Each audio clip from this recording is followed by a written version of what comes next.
Welcome everyone to the Community Environment and Service Committee meeting on the 16th of August. We'll start by calling for apologies. So we'll declare the meeting open at 1:31 and call for apologies. He's attending via Zoom. Is he present? Yeah, Jamie Klein. He has said that he'll be zooming in, but he may not be in here just yet by the looks of it. But he has said he'll be zooming in as he's unwell today. We may accept a late apology from the Mayor. And we've got online, we've got Councillor Webb and Councillor Nayland. Somebody like to accept the apology? Councillor Parker and Councillor Weston. Those in favour? Anyone against? No. Okay. Anyone against? No. Carried unanimously. Members' interest. Does anyone have any interest to declare? Resolved that the members of the Community Environment and Service Committee disclose any financial and non-financial interest in any of the agenda items. I've moved that. A seconder. That's a Grafton. And all those in favour? No one against? Carried unanimously. We'll move on to agenda item 3, confirmation of the minutes, previous minutes. That was of the 17th of May 2023. Has anyone got any amendments or a discussion on the previous minutes? So we've got a mover that the Community Environment and Service Committee receive and confirm the minutes from the meeting of the 17th of May. Councillor Basher, seconded Councillor Grafton. All those in favour? Anyone against? Carried unanimously. Just get Councillor Nayland to vote, please, while he's there. Councillor Nayland, was that in favour? Thank you. We'll move on to agenda item 4, action points. No current action points at this stage. So I'll resolve that the Community Environment and Service Committee receive the action points for information, being none. Seconder, Councillor Hart. All those in favour? Anyone against? Passed unanimously. And agenda item 5 is Destination Plan Information Report. And to speak to this, I'd like to invite Patrick Gold, who's on Development West Coast and is lead for Tourism West Coast. So Patrick will be speaking about the West Coast Destination Management Plan, and Patrick give us a little bit of a feel about how he sees council's involvement and where it may be appropriate to put aspects into our long-term plan coming up. I invite Patrick to the floor. Patrick Dole Tokunua. So my name is Patrick Dole. I'm the Tourism and Destination Management with Development West Coast. So my mandate is to develop and implement the Destination Management Plan. And so as part of today's proceedings, I was hoping to give you a little bit of our journey in the Destination Management Framework, the national approach, overlaid with the work we've been doing on the coast, and perhaps finish off with some of the future prospects and some of the feedback that we've received through our encounters. So if that's all right with this committee, I'll take the lead. Please feel free to ask questions. If you're on Zoom, just raise your hand since you're on mute, and that way I can see you, but I'll just kick it off. So the Destination Management Plan, I wasn't aware, so please let me know if I'm flogging a dead horse. I wasn't aware of your understanding of the framework, where it came from, so I'll just give you a brief overview. So the Destination Management Framework was implemented by the New Zealand government as part of our STAT funding, or the Strategic Asset Protection Program, and follow through with the regional support funding packages that we had in terms of reimagining, reinventing tourism as part of the COVID-19 action fund, I guess. And of course, this work had already begun, as you'll recall, in 2018, 2019. There was a lot of discussion about over-tourism in Aotearoa, and there was a lot of issues with regards to congestion, and regional dispersal was a key issue. So we took the opportunity of COVID to think, how do we rebuild this better? Sorry. Should I speak closer to that thing? Maybe a little bit louder. All right. Oh, sorry. Can you guys hear me on? Yeah, there you go. Perfect. So I guess the truth of it was going back to the core definition of tourism, which is tourism is at the service of its local community and aims to leverage the built cultural and natural assets in exchange for improving the quality of life of communities. For a region like the coast, that's always sort of rang true to a certain extent, and you'll see in my slides, but this was exacerbated in townships like Tamaki Makaurau and Queenstown and Rotorua, where there was a disconnection between the tourism industry and the social, cultural, environmental benefits.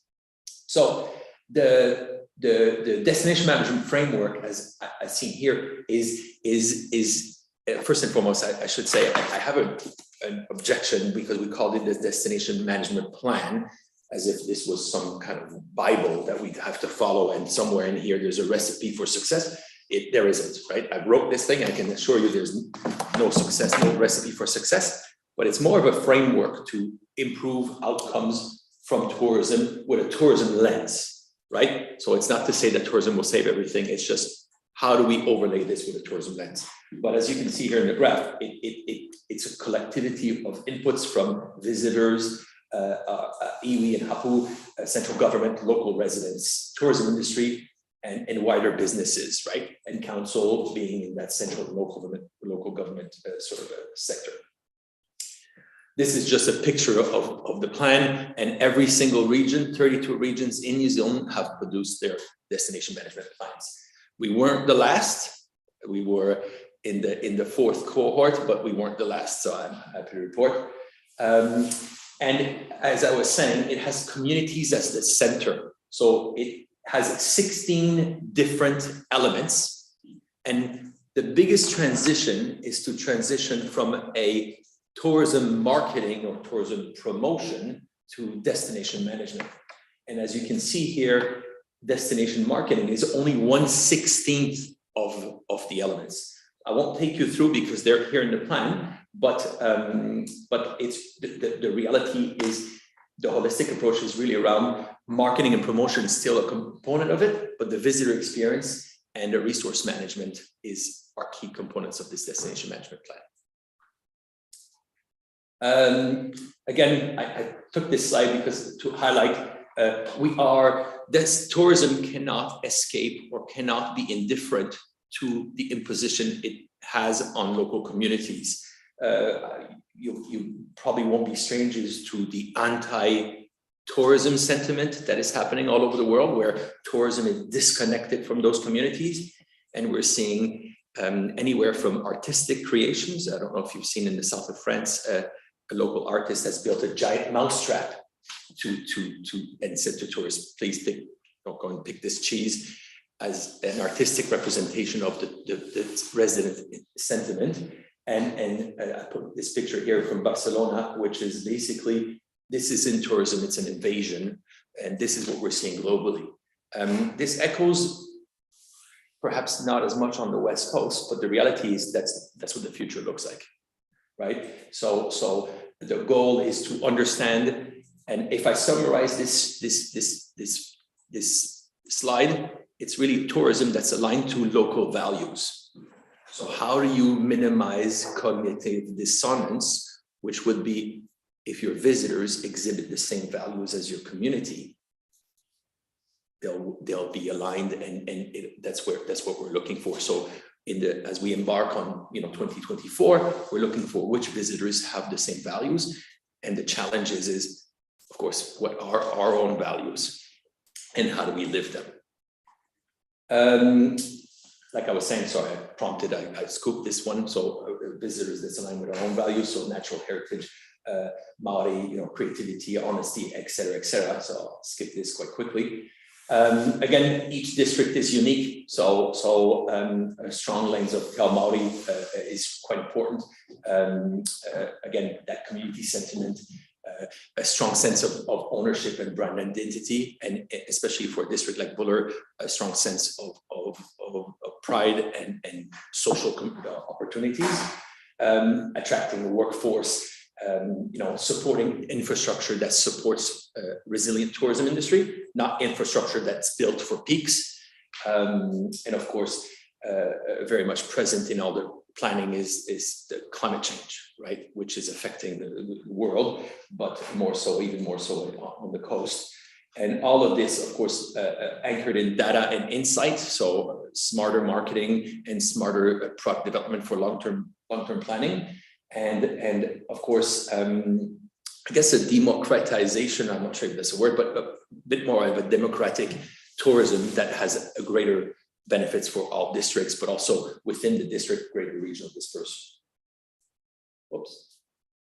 Our tourism, our destination management plan is connected to Te Whanaketanga, which is our 2050 sort of economic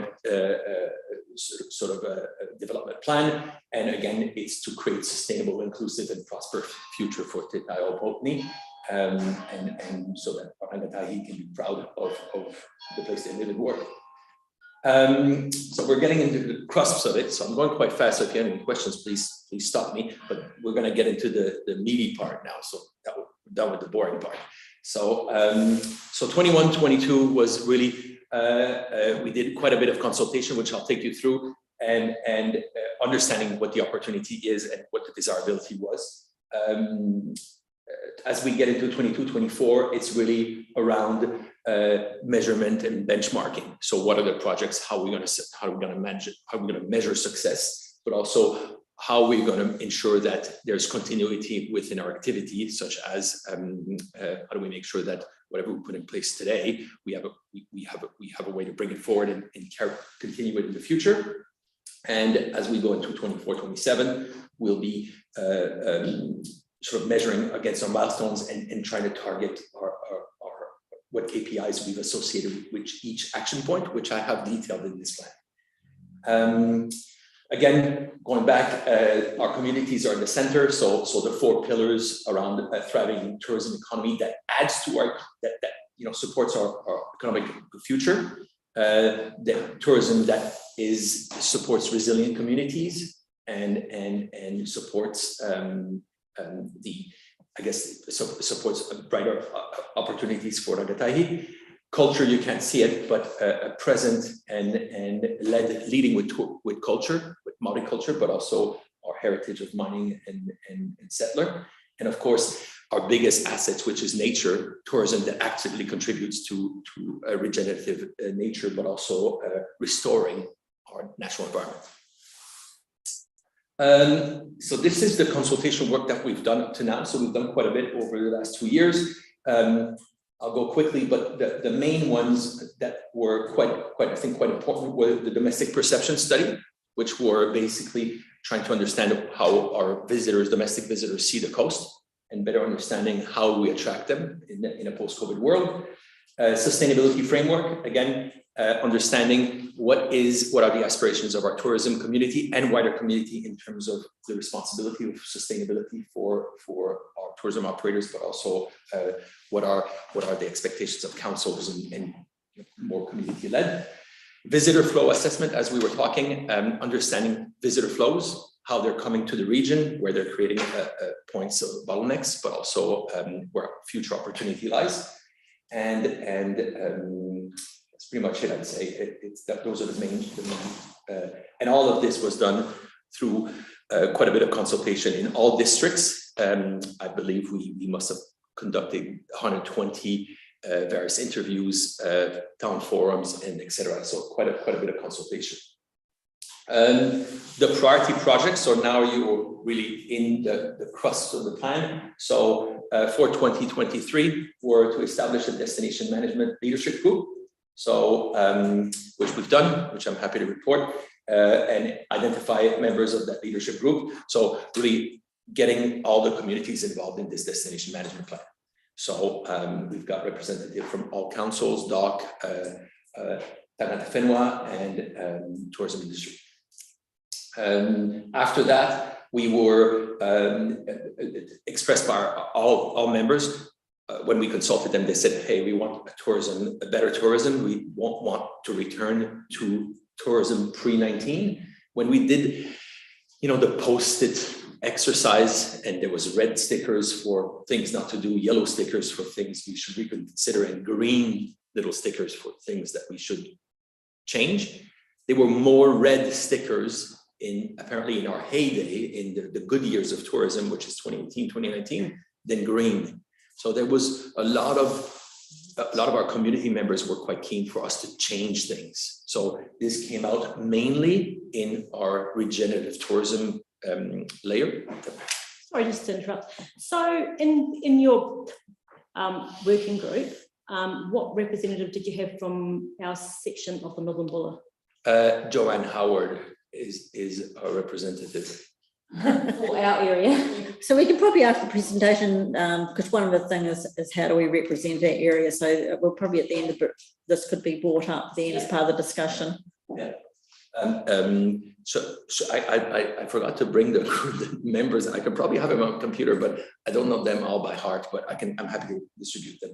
But I guess we had one representative for each group. Now, as you'll see, this is the reference group. So the destination management reference group is I'll take you through it. I just finished this, but I'll take you through it, because that's not the only engagement that communities can have. It's one of the engagements, right? So, of course, and there we set out to basically conduct a baseline of what are those values, how people contributing to our nature, and how people benefit improving the nature in which they operate. As of that, our activities were, of course, like I was saying, a pilot program to encourage more businesses to measure footprints, assess our regional footprint, and the end goal was to create what is the footprint of our tourism economy on the West Coast for the environment, and collectively, how can we mitigate that effect so that if even one of us improves, we all benefit. Ultimately, a regional promise, much like the Tiaki promise, or if you've heard of the Marahau Pledge, right? Develop one for the West Coast. So that was really a high priority project for our community. After that, building operator capacity. Again, in the post-COVID, even more so, but having the ability to deliver, world-class tourism services and maintain a workforce on the West Coast. So reduce the transients and the departure. And as you can see, we've got metrics against all of these. So around the building operator capacity, we've got guest satisfaction and net promoter scores. And of course, the number of courses implemented. We had also innovation was another key priority project. So develop a pilot program for innovation incubator for tourism businesses. So to frog leap the stages of development to attract investment and look at what assets do we have on the coast, what are natural assets, and how do we develop them. So ideas as far-fetched as a spa, in a region like the Buller, where you've got the tyranny of distance and mountains and sea that confine you to a very limited area where it rains a lot. So what better place to relax and disconnect, right? So again, how do we build on that? How do we build on that, and how do we create that spark? And last but not least, workforce development in tourism. Again, working with established programs, but also developing our own program to make sure that we are able to identify skill shortages and build that into our long-term plans so that we can reduce the interruption of service. So, and if I can share with you something that I've learned through this thing, is you see these projects in dark blue on the side, pretty much every single plan has the same. So when you talk about, conservation, you talk about capacity or attracting investment, you talk about innovation and workforce development. Every single region in New Zealand, including Queenstown, Tamaki Makaurau and whatnot, they have the same. So I will take you now through the pillars of development that are in this plan, and I'll go quite quickly. However, I'm realizing as I am talking to you, perhaps there's a lot of material in this presentation, so I'll just touch very lightly, but there's a lot of content in these slides. So, so basically we had 5 pillars, which I'll take you through now, which were establishing a destination management system, right? So that sounds pretty silly. Why do we have a destination management plan? Pillar 1 is a destination management system, but basically it was getting every single entity that has some involvement into tourism around the table and discussing what are their expectations, needs, and wants from a tourism industry. So from a tourism lens. So part of that outcomes were clear roles, of course, clarity of roles around what the Development West Coast does and what is the role of councils, what are the roles of tourism industry, measurements, marketing that's aligned with our regional values, like I said, alignment of planning for regulations for future tourism, working with DOC, as they redo their CMS, which is really, really key for the enablement of our industry here on the coast. And of course, climate change and better social outcomes. Out of that, I just picked a handful, but there were 33 actions and KPIs specific to these things, which are measurable and that we will be reporting on, I guess, from now until 2027, and they're all here in this guide. So if you start by the end, which is, like any good book, the end is usually the best part. You start by the end and you work your way back, you'll see that they're all here, they're all documented. But basically, like I was saying before, flow-based plans. How do we short circuit the golden routes? How do we stop that, right? How do we, and if I can speak frankly, so if we want to short circuit the tourism flows, means that we have to get better signage and wayfinding. But how do we get better signage and wayfinding if the council's not involved? And how do we get the likes of our critical walks like Charming Creek back online if we have any hope of getting people to overnight in Granite? So that's how we're talking about aligning this group together and look at what are the priority project and game changers we're going to take you through. And then after that, of course, the bottom, don't forget the bottom, because once you have this walk and these signs, then you need somebody to clean that room. Oh, and then you need a cafe. Oh, and then you need a guy to park your car. Sorry, it's not New York City, but you catch my drift, right? So how do we align all these so there's consistency and understanding within our tourism sector, but has a deep impact on our communities?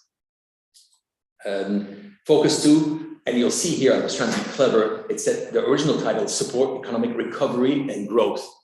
And like we were talking with Tony, this plan is already obsolete because it's not about recovery anymore. Recovery is here, and I'll show you.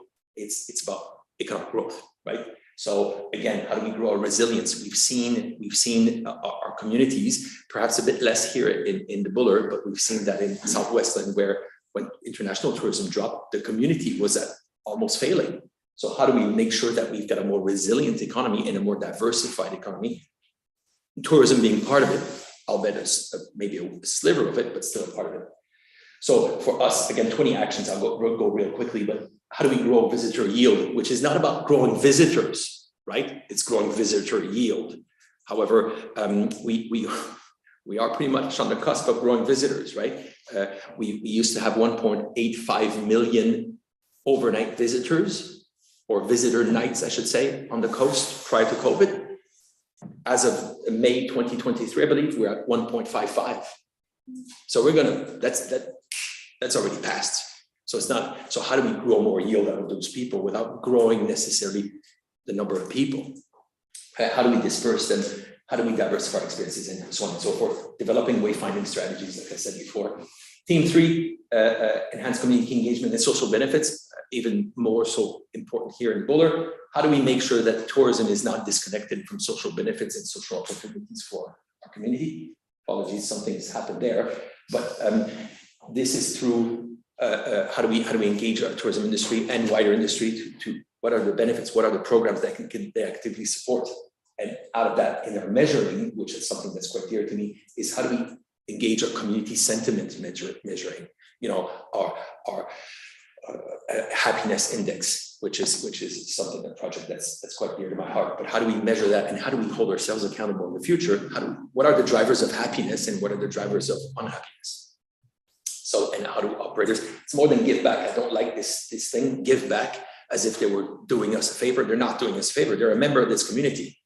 You know, it's sort of like when I mow the lawn, my wife doesn't say, "Hey, thank you very much. Well, you know, congratulations, you mowed the lawn." And, you know, I live there, if you catch the drift. Last, celebrate our cultural heritage. Again, position local heritage as key asset, which is led by Mana Whenua. So how do we give a voice to Mana Whenua that is strong and heard, right? And how do we make sure that this is a clear differentiating point for our region? And of course, supported by that, the history behind that, our settler history, you know, Maori miners and et cetera, et cetera. But tourism, how do we make sure that tourism is a key asset? It's a key opportunity in attracting people to the region, our visitors, especially with a resource like Pounamu, which is something they hear about in every single region in Aotearoa. And of course, how do we make sure that our other businesses understand that story? Well, quickly, I think I'm running out of time. That last but not least, protect, and this actually should we enhance our natural assets. So how do we achieve a truly regenerative tourism industry, which actively contributes and restore our most precious asset, which is our nature?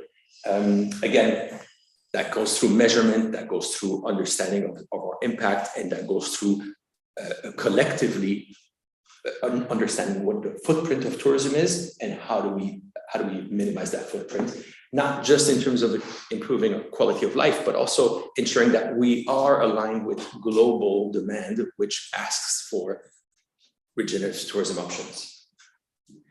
So that was the hard part. Now it's the easy part. I'm almost done, so please stay with me. We're on the home stretch now. You guys still all right? Yeah?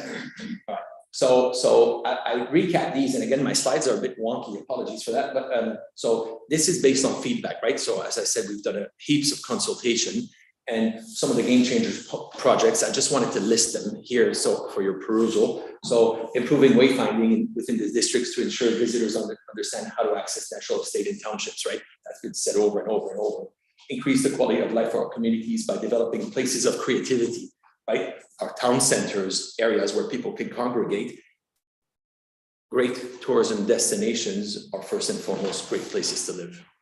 And we see that in the likes of Amsterdam, where we're seeing people leaving because they're, you know, it's not a great place to live. And throughout COVID, when there was less, I guess, frequentation based on, you know, the previous demand, which was linked to you know, the red light district and so on and so forth, they saw increasing length of stay, and they saw an increase in engagement from a resident standpoint. More residents were satisfied with tourism; they didn't feel disconnected.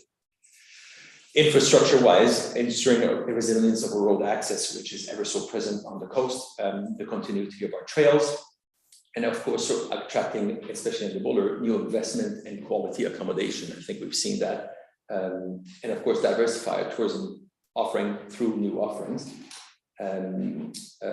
transition aging operators to new ownership, ensuring staff retention and quality. That was many times was expressed in the quality and diversity of our food and beverage offering in the Buller, especially Westport. Attract more events and opportunities for visitors to engage in social and environmental programs or sustainability. All right, so we're almost done, and I'll go quickly now because this has been the basics. So the destination management plan part is done, right? So these are the projects. Understandably, I went quite quickly, but these are the projects. So I sort of wanted to demonstrate why do I believe in this place, right? Why do I think this is a place that has the potential? So I'll just show you. I pulled some stats. So Buller visitor spending for every year has been increasing, right? So we've increased our spend, and we're now higher than pre-COVID. We're $10 million. So we've gone from 36 million pre-COVID in 2019 to 45 million post-COVID. So we've grown steadily. Now, mind you, as of 2022, we've got a bit of a drop, which is the green line in our domestic, due to the fact that our borders are reopened and Kiwis are traveling overseas. But in terms of market share, we've actually gained market share. So we've lost less than all the other regions in New Zealand. As you can see, that little red sort of bar, that's our international visitors. So our international visitors have yet to return, because they're going to return next month. So slowly but surely, we are looking at a very strong, and as you can see, our guest nights have gone from 207 in 2021 to 312 this year. So quite strong in terms of bookings. Total spend for, and this is for the West Coast, is basically, apologies, now I've inversed the color because I wanted to keep you on your toes. So now blue is 2023, red is 2019, right? And as you can see, everything is up except transport services, which is the little tiny over there at the end, transport services being helicopter flights and stuff like that. So really, really good progression. All the markers are up. Domestic versus international. Again, we're seeing our domestic spend keeps growing, and our international spend also has grown, perhaps in much lesser extent, but we are seeing growth in all parameters. Apologies, I don't have my notes, but the only I'll stay here. There's been a bit of variances in retail, trade, and accommodation for international, but those have been offset by food and beverage and etc. So admittedly, we've got quite a bit of spend. Pre-pandemic, our tourism generated $178 million. 52% of it was domestic, right? Post-pandemic, we should read for the Buller district. Oh, sorry. That was pre-pandemic, so apologies for that. Pre-pandemic, we were at 36 million, like I indicated before, and domestic made up 74% of our spend, right? Sorry, because of the screen, you may not be able to see all the little details. Post-pandemic, we are currently at 88% of our spend, and we're, as of when I pulled these data, which dates back to March 2023, we were at 81% of 2019 volume. So we're going to smash this year 100%.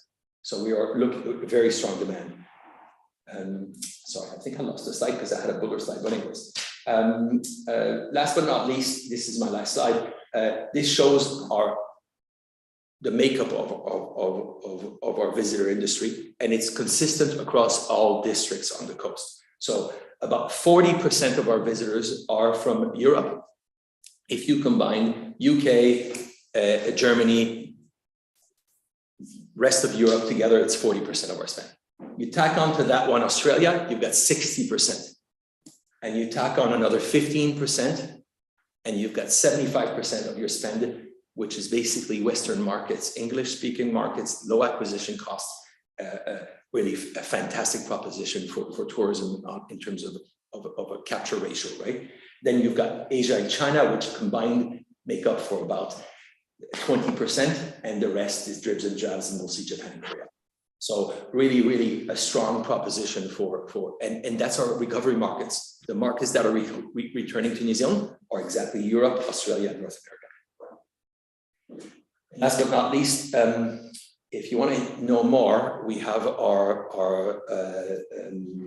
Manakitanga Kite Taiopotni, or Tourism Hui, on the 31st of August 2023 in Greymouth. We've got a shuttle that will take people from the Buller into Greymouth and return them, of course. We only charge you on the return part. No, I'm kidding. It's free. It's free. It's free. But that would be a good trick, actually.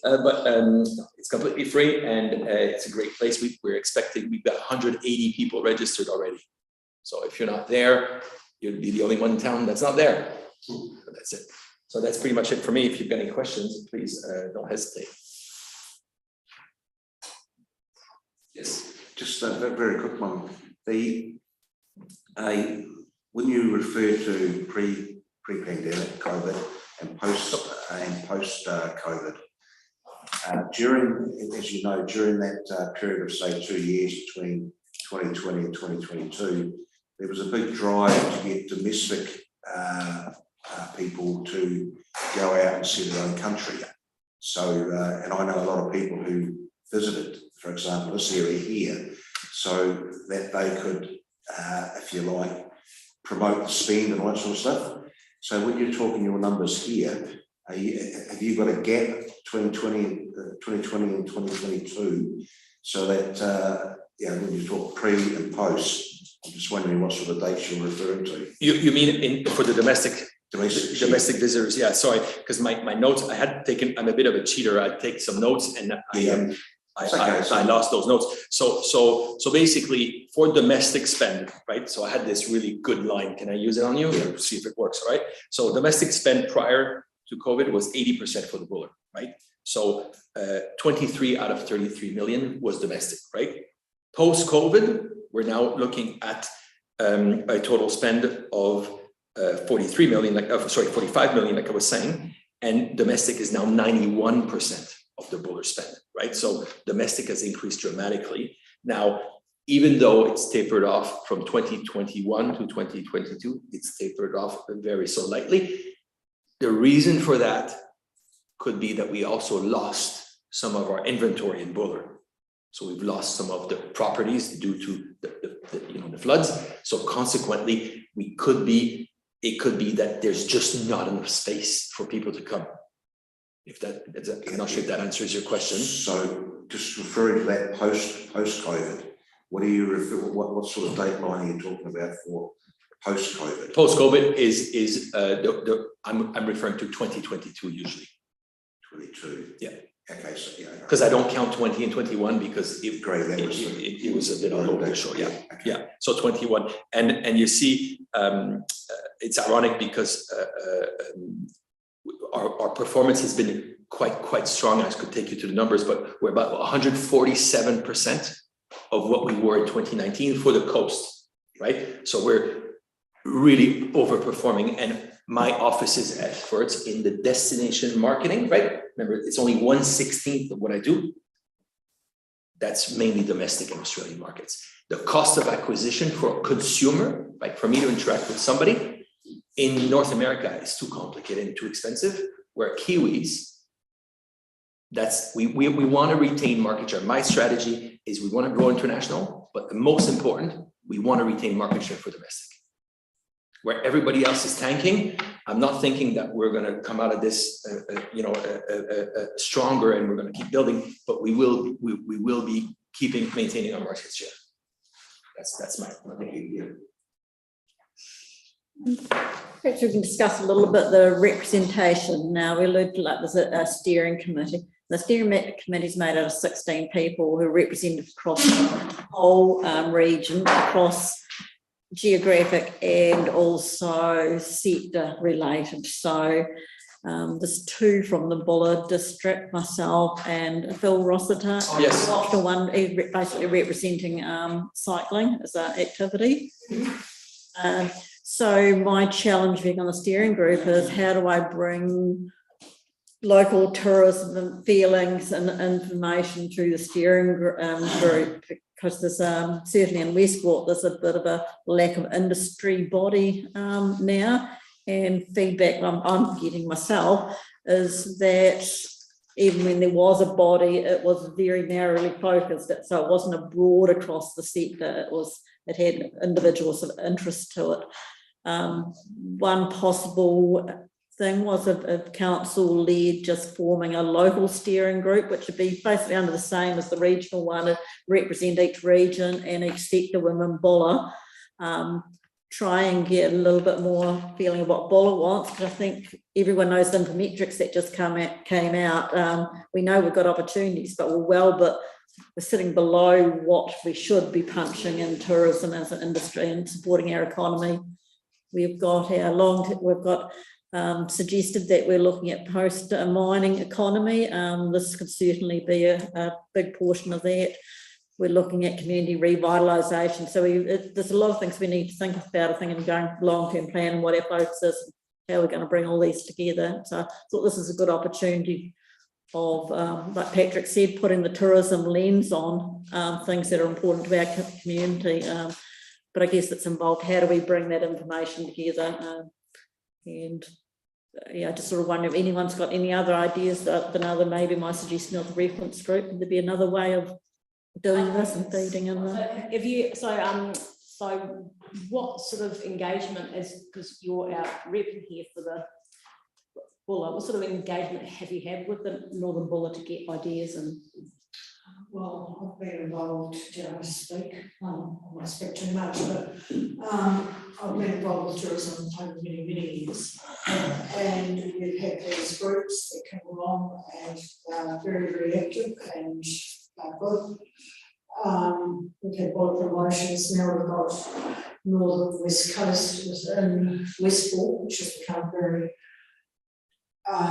Westport centric, and it's just sort of fallen away, so others outside sort of Reefton and Northern Buller have fallen off, and I'm not even sure where the Northern Buller group's even got to.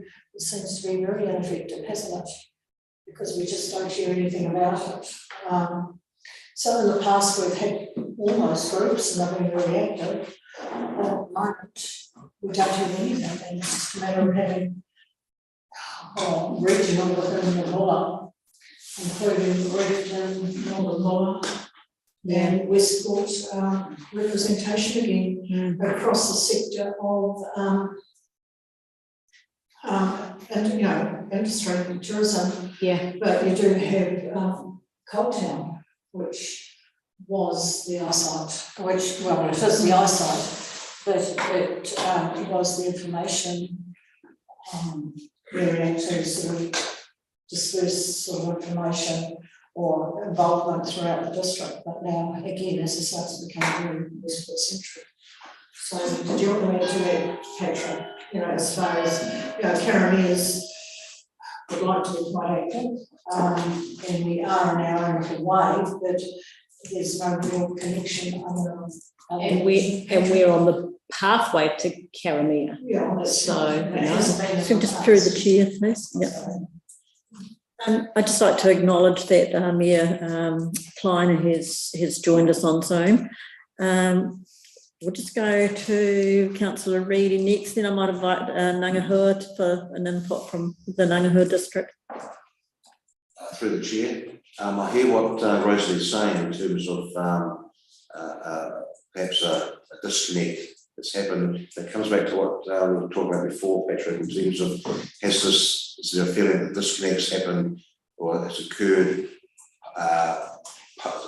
post-COVID as we're starting to, you know, we've moved ourselves out of this 2021 period, and then we started to pick things up again. Industry started to move again, tourism started to move. Has the disconnect seemed to have started since we've been more noticeable since we've kick-started, if you like, the tourism and the like, or has it always been there? No, it was very connected for quite a long time. But I think it's just sort of the personnel thing. People get worn out, tired, and fall by the way. And somebody else comes in and has a different vision, but they not connect with others as much as anything. So I don't think it had anything to do with COVID. So Could I invite Councillor Webb or Councillor Nayland to give a bit of perspective on tourism in the Ngangahua district? Are we unmuted? Yep. So, well, we've had we had an Ngangahua tourism promotion that then morphed into what we're calling Reefton Inc., which then further morphed into business association. So basically, how we've been operating here is that Reefton Inc. pulls the visitors into the district, and then we had the information centre, which dealt with the visitors once they arrived in our area. And so that's still operating. Obviously, the information centre is now cohabitating with the council in the new centre there, but we still have our visitor information, and Reefton Inc. still alive and well. And so if any representation from this area is needed, well, then it would come via Reefton Inc.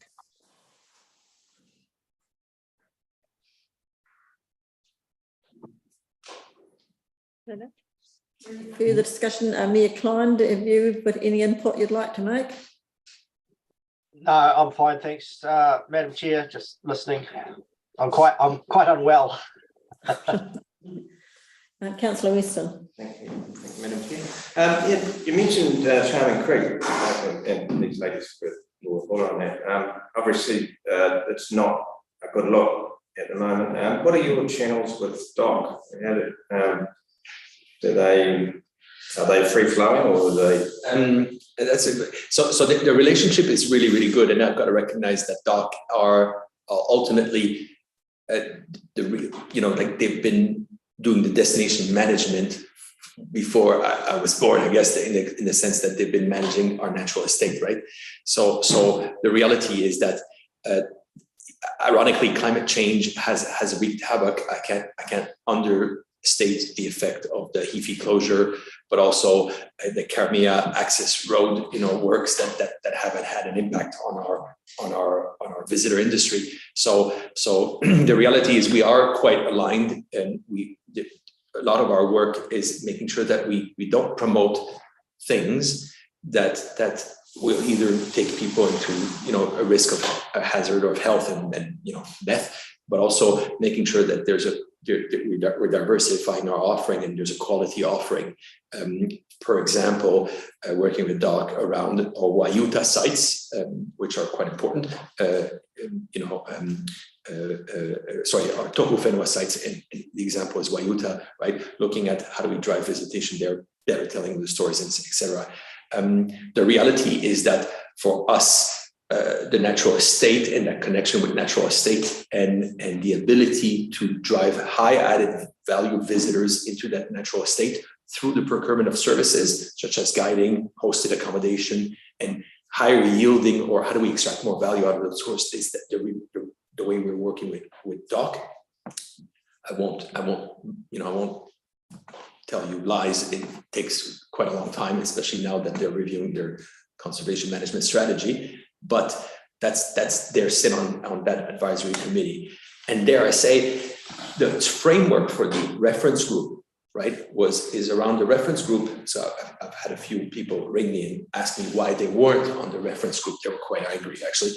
And I had to explain why. But the reference group is really a group that we see the high priorities are brought to this reference group where they can be discussed and then mandated to various task forces.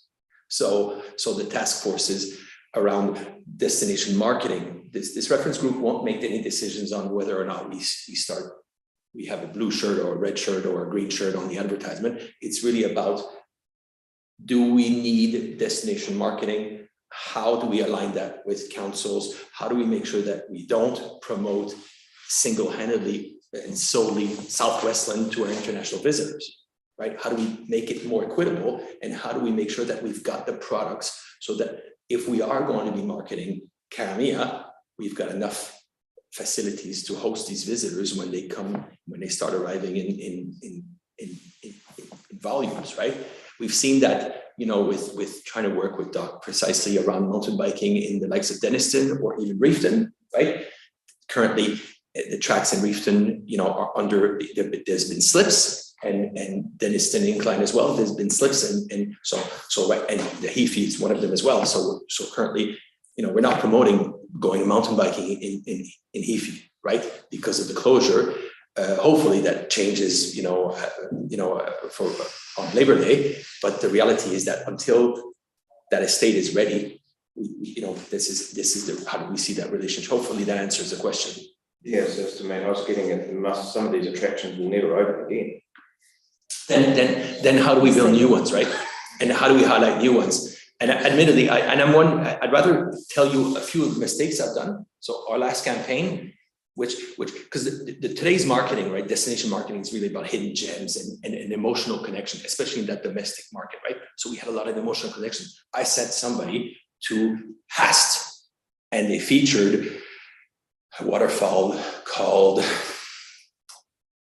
can't remember the name, but it's a creek, it's a waterfall. Anyways, long story short, this went viral and the local users were not happy. and Doc as well, because it's not an easy track to, and if somebody falls and there's a real probability of that. So we pulled that, right? But it's working, it's avoiding those pitfalls, right? It's making sure that, again, Waiuta is a great example, right? Amazing product. How do we make sure that we build enough momentum for people to want to visit? And imagine, if you're like me, you're a dreamer, imagine going there at night. Wouldn't that be awesome? Like a ghost tour. However, that road, that's a big deterrent. And if you're driving a bus, that's not the best thing. So what do we need to make a road happen? Do we need visitor volumes? Do we need promises from industry? And do we need to work with that Reefton community? Because again, with all due respect to Reefton, even if they go, where are they going to sleep? There's nowhere to sleep, right? It's full. So, and if they, God forbid, they go across into Nelson, then we lose that spend in the region. Hopefully that makes sense. Just wondering what sort of budget you have to build to make these dreams come true, or is your job really the dream maker and everyone else's job is to put the cash in? It depends. That's a good question. The reality is that funding is an issue, right? Funding is an issue. So it's looking at like how do we get this into LTPs if it's structural, or how do we align perfectly the tourism infrastructure funds applications that councils are responsible for, but also how do we look at co-governance with DOC and see if what their planning structure are. But a short answer and an honest answer is other than destination marketing and seed funding, not much. I guess one beauty is like we have the tourism infrastructure fund that comes and we're sort of like low scrambling when it comes out. We've got no strategic really view of lining it up for what if we have a good local plan, we could line up some of these funds as they come along and have a bit of strategic thinking behind them. That's all about community engagement though, isn't it? I mean, like, it's like guess what they might want, but if you don't actually talk to people, we're not really going to know, are we? So that's our challenge then to tourism West Coast. I get perhaps a feeling that they're not going to do that in-depth local engagement, or what level are they going to do? Tourism West Coast does not exist anymore, right? So I have to, without being facetious, so Tourism West Coast has now been its development West Coast. So this is where the subgroups would come into play, I guess. So achieving greater alignment, which is fantastic, right? Achieve a greater alignment with the Tourism Infrastructure Fund with tourism aspirations. So I'll give you an example in another region, lighting in a specific area on the beach and ensuring that we've got structural lighting for projection mapping, for future projection mapping, right? That could be part of a TIF application. It's stuff like that. That those are the types of projects that how would that lead to one more night in the region, right? And it's always that tourism lens. So not for tourism to lead, but it's that tourism. How do we apply a tourism lens so we can look at additional benefits from that tourism infrastructure fund? That makes sense. I guess there's a few projects I've got in my head that I'm not sure I'm supposed to talk about, but yeah, it's really around giving a voice to those communities, but those would perhaps be, if we said, okay, we've got to achieve better alignment with TIF funding around for this year. So this is where the people that sit around the table of the reference group have the power to say, hey, we will get dedicated resource to that. Go and speak to this person within council and make sure that we're aligned. And then we would support that dialogue with the community, right? So I think that's what we want to achieve. And that's the hardest part. It's how do we change that mindset, which is a difficult one, because you're right. I've witnessed personally, not in this region, in a region that shall remain nameless, a councillor asking tourism industry, what should I put it in tourism infrastructure fund? And that same tourism industry turning around and say, oh, I thought you'd know, or you'd tell us, we don't know. And it's sort of, I thought it was a Monty Python episode, because I thought, well, all these people should know, right? They know what their needs are, but they don't understand the scope of the fund.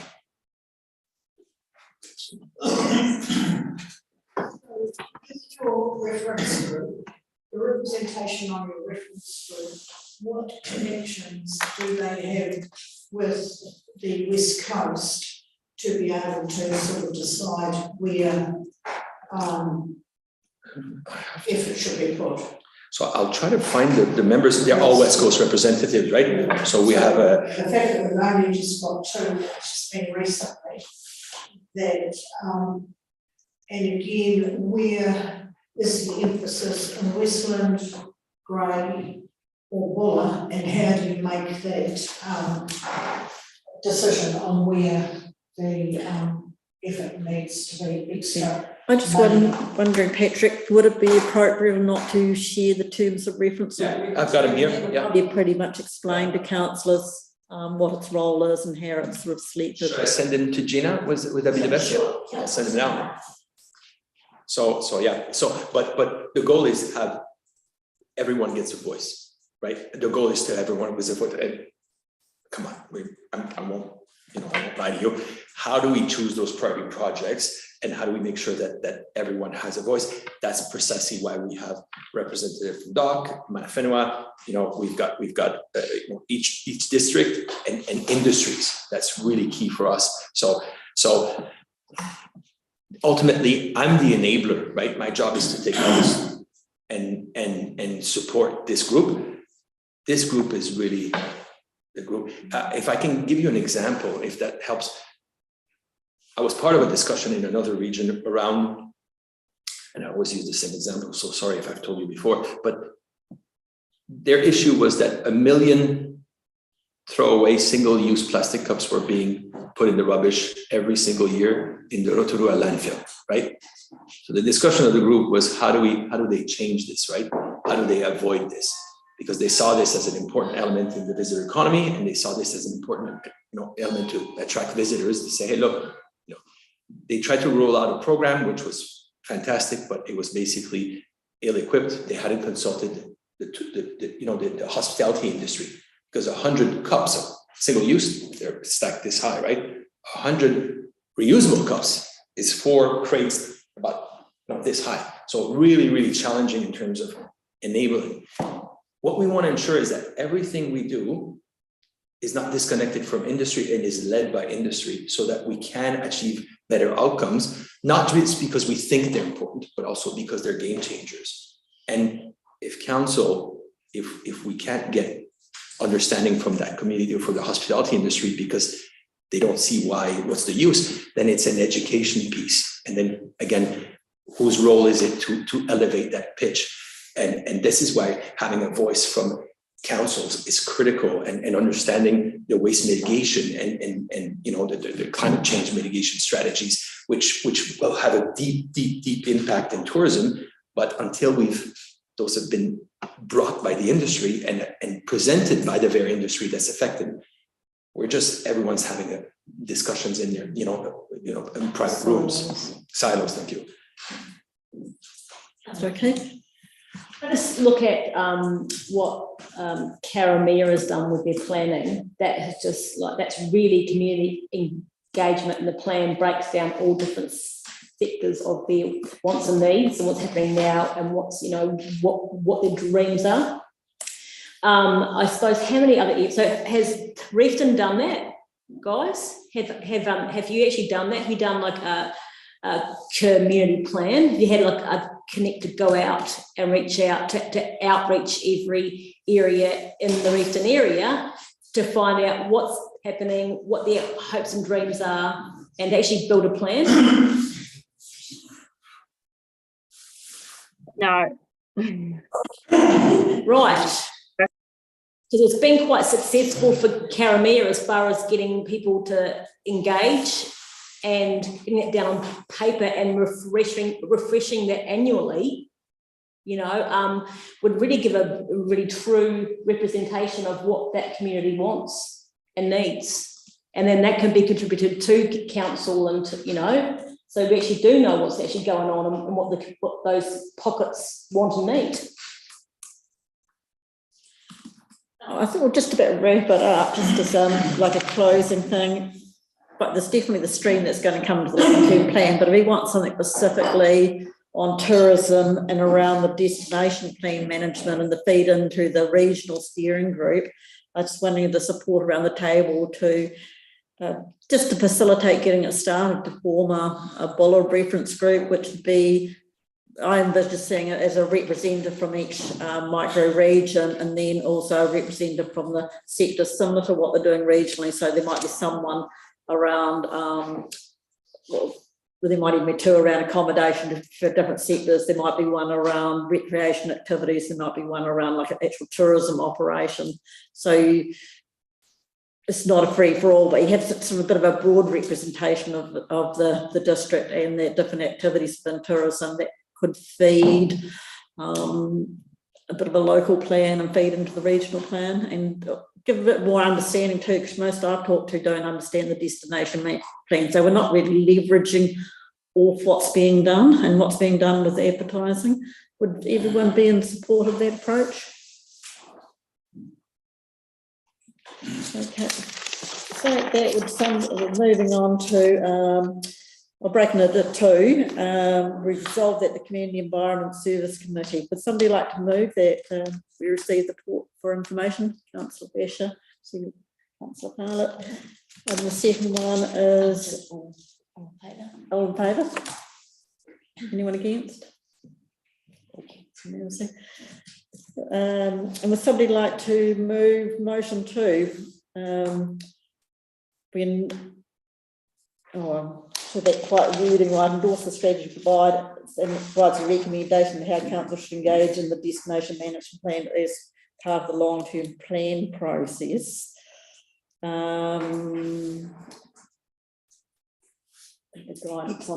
can change it if you want to. Yeah. Absolutely change it if you like. Yeah. Should just a committee resolves that the committee investigates looking at forming a Buller reference group. Would somebody like to put that into some words? Okay, so that the committee looks to establishing a Buller tourism reference group or destination plan management plan reference group. establish what destination management plan reference group? Destination plan reference.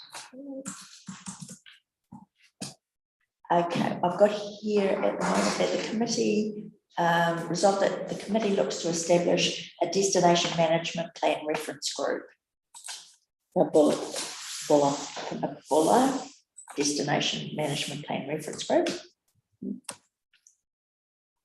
and maybe we'll do that one first. Somebody like to move that? Councillor O'Keefe, second Councillor Parlett. All those in favour? Anyone against? And I think there's a third point here that the Community Environment and Service Committee endorses the destination management plan and will engage in the plan as part of the long-term plan process. And will engage the plan as part.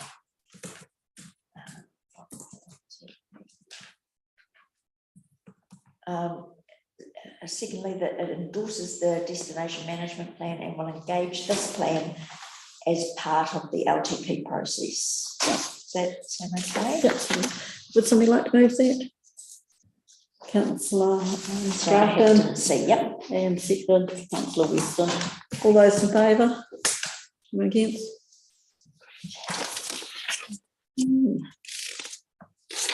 Right. That's it. So no further business.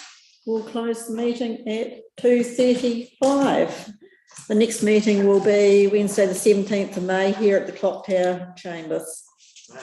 Funny. Sorry. Oh, sorry, that's wrong one. Sorry, and November. It'll be November. I think November. November. November. Sorry. Yeah. Okay.